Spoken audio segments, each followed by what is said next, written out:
Do you guys want to hear about a horror comic that was so gruesome that it was actually talked about on the Senate floors of the US government? Stay tuned and watch this video till the end.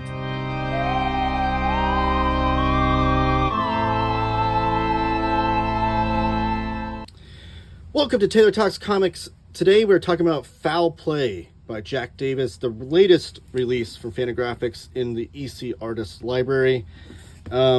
Before I dive into this book, I do want to plug a couple things. This is day 1 of 31 days of the Halloween horrors on my channel. Please subscribe and hit that bell notification icon. If you are into horror comics and you're not going to miss out, every single day this month I will have a different video about a different horror comic or horror comic related topic.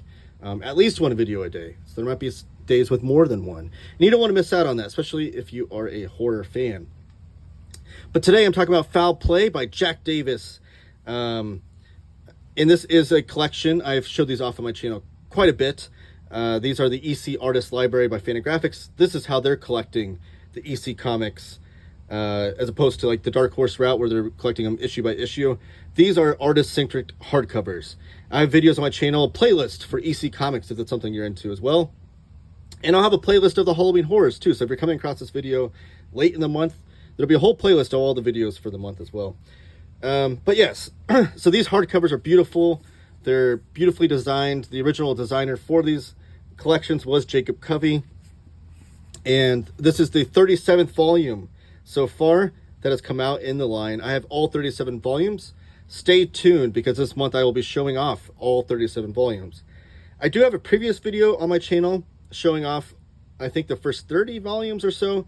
But I want to update that video showing off all the volumes that have come out since then, and in celebration of this volume coming out, because Jack Davis is my all-time favorite EC artist. I think all EC fans have their favorite artist, right?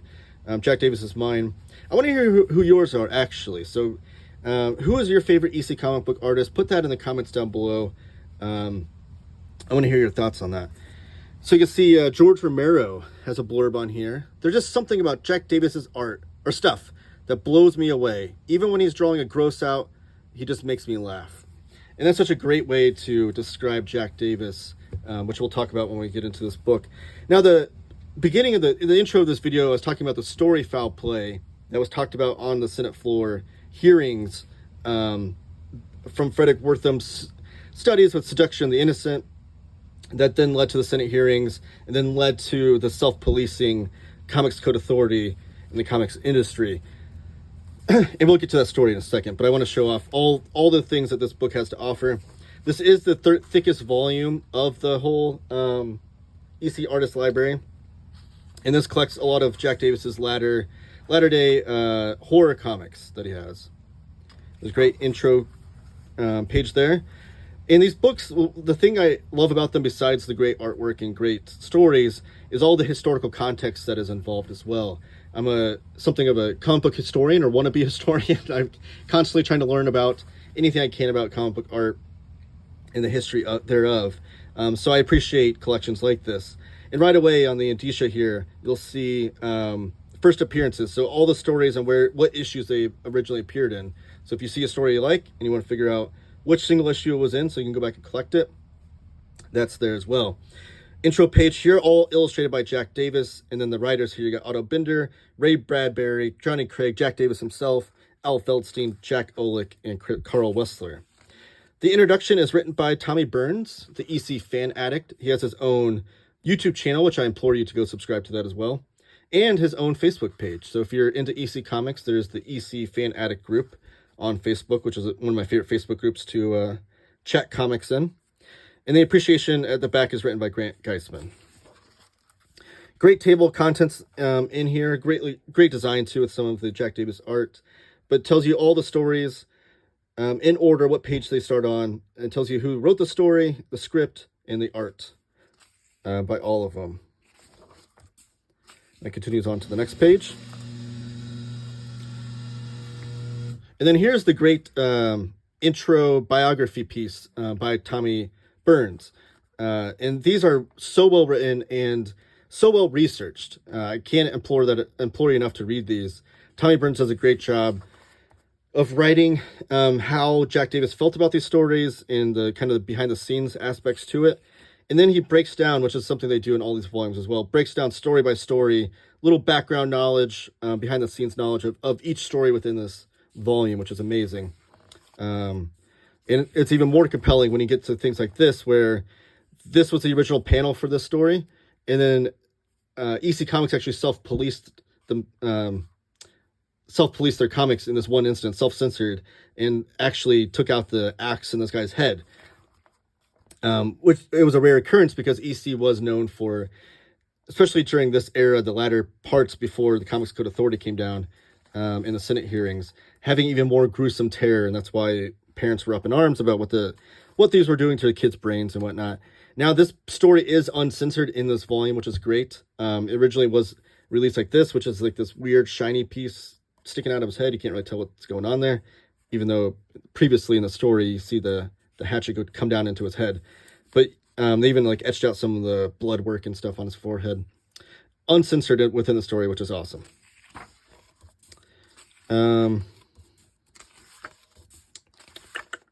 Yeah, so all little bits about each story. They do talk about foul play in here. I was trying to find out if there's an intro or if there's an image about it.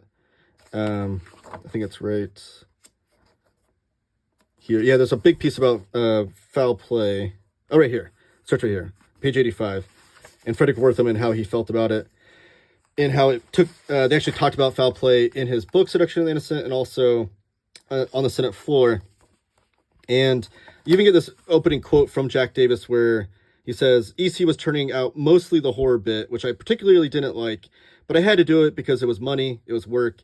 When we got into the real gutsy stuff, I think that was the baseball story. I hope you all didn't use that, or don't use that.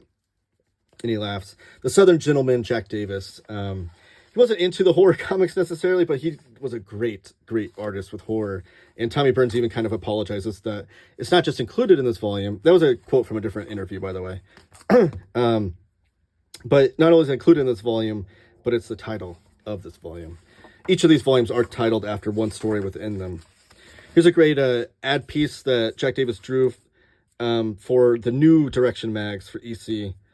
And he was a great illustrator and great graphic designer, great commercial artist. So now we're getting into the stories. Now these are all collected in black and white, which is amazing from my perspective. I love seeing the original line work of these artists, and you get to really see it come out without the color. And the Dark Horse editions of EC Comics are collected with modern coloring, much to the chagrin of purists of EC Comics. And one reason why I don't necessarily collect those as well, I don't like the modern coloring. So these black and white versions are pretty great. And it's great to see one artist collected like this, because you just kind of see how their art progresses throughout the years when you're reading it all in succession like this. Now, these all do have these snap twist endings, like you think like a Twilight Zone episode or what have you. And I have to say that Jack Davis does an amazing job. It's always like that last panel or two that really has like that twist ending to it. And Jack Davis's artwork is brilliant for that.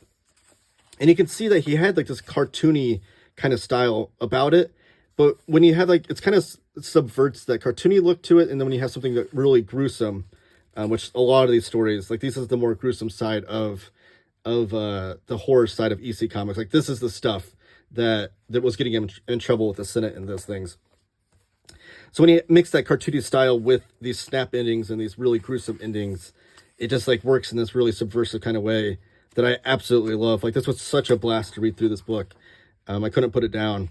And EC Comics also are like they're like 6 to 8 page strips, all one and done stories. Each issue would collect a few of those stories in the original printings of these.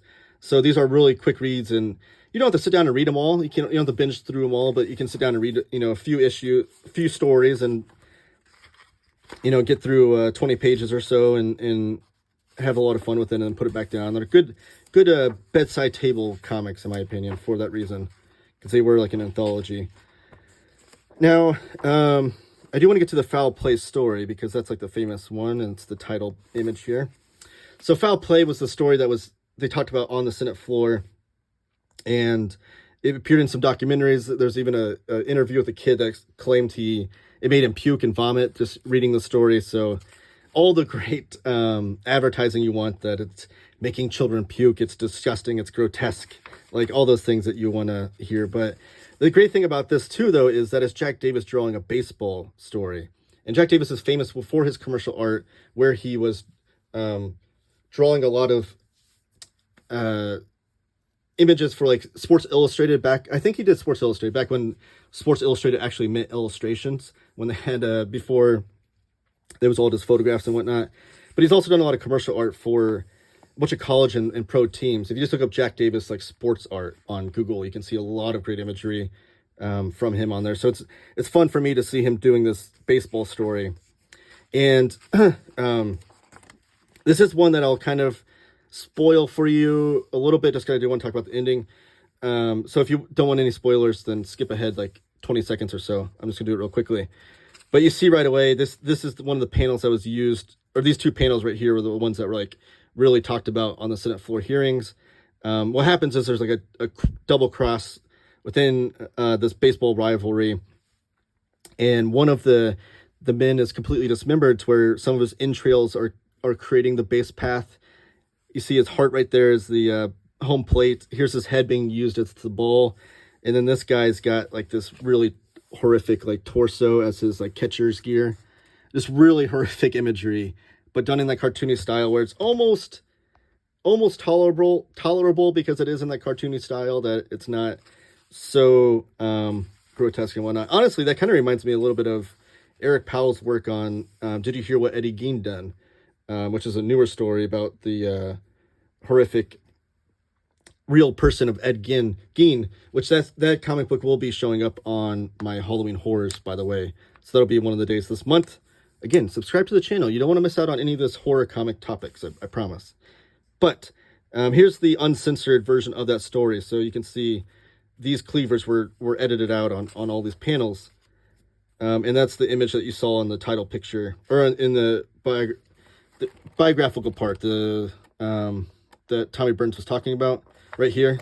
And so I am glad they kept the original panel in the book somewhere, so you can do the comparison. But that's the image right there.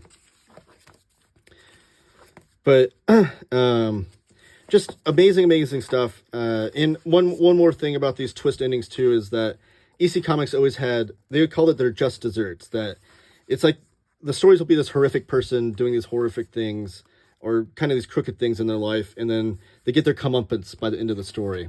So it is always like there is someone to root for or root against in these stories, that someone's doing this horrific thing, and then you're like, man, I really hope he gets his just desserts. And then by the end of it, you see that twist ending where they do. So amazing stuff. I love the mix of the cartoony style of Jack Davis mixed with these horrific, gruesome tales. I do want to show you the back matter here. All the title lettering too is amazing. It's one thing I always love too. Like marked man there, kaleidoscope. Like that's always really cool. And they always use that on the spine too, all the different title lettering. Makes these collections look really beautiful. Again, I'm going to have a video showing off all of the books so far in this collection. And whenever I take a picture of all the spines together, it always gets a big response on social media because they do look beautiful together. Here's some ad copy imagery that Jack Davis did. And then, Are You a Red Dupe? Some anti-communist work there. Oh, there's a Mad Magazine cover. So Grant Geisman's drawing a lot of things. And Mad Magazine was a important part of this era of EC Comics too, because Mad Magazine started off as a comic book. So you'll see even the horror host, the Crypt Keeper, talking about Mad Magazine and some aspects. It'll be like, our newest mag that came out is Mad. Make sure you read that. So it's always fun to see that historical context. Here's like the Jack Davis commercial art, like this style right here is the commercial art that you'll see and find whenever you're looking him up. So that's Jack Davis himself. He was a Southern gentleman, so he's always drawing himself in like a Confederate uniform, as I think a joke on himself. It's kind of self-deprecating that he's from the South. And then we have the Crypt Keeper right there, Jack Davis and friend he drew this in the year 2000. So that's amazing, kind of a modern art. I do have a piece drawn by Jack Davis. It's not the original art, but it's a print. But it is signed by him, though, of him doing Heath Huston from Fear Agent. It's one of my favorite pieces in my collection. And then here's some biographical work about, or copy about a lot of the writers in here. And Ray Bradbury was the famous sci-fi writer too. That's an important part of this collection, is that this had the first approved by Ray Bradbury story adaptation. EC had famously taken some of Ray Bradbury's comics stories, sci-fi stories, and adapted them into comics without his permission. And then he wrote a famous letter that said something to the effect of like, "Hey, I think you owe me for that story that you wrote." In almost in like a nice kind of way, but also wanting credit and payment for it, rather than just outright suing him. And that started this relationship between Ray Bradbury and EC, where they were adapting a lot of his stories, and the first adaptation does take place in here. So that's it. That's Foul Play by Jack Davis, the latest of the EC Artist Library by Fantagraphics. Great volume to start off with. That's another thing about these, is you don't have to have every volume. There's no volume number on the spine. It's not gonna look weird on your shelf if you just collect one or two of them. They do have every genre included: crime, horror, war, and sci-fi. So if you only want one particular genre or one particular artist, you can go that route as well. I'll talk more about that when I show off the whole collection of these. But Jack Davis, Foul Play, can't recommend this enough. Let me know in the comments who your favorite EC comic book artists are. Any anecdotes you want to talk about with Foul Play. I reply to all comments on all videos. And make sure you subscribe. 31 days of horror Halloween comics. You don't want to miss out on that. Thank you guys so much for watching. I'll catch you on the next one.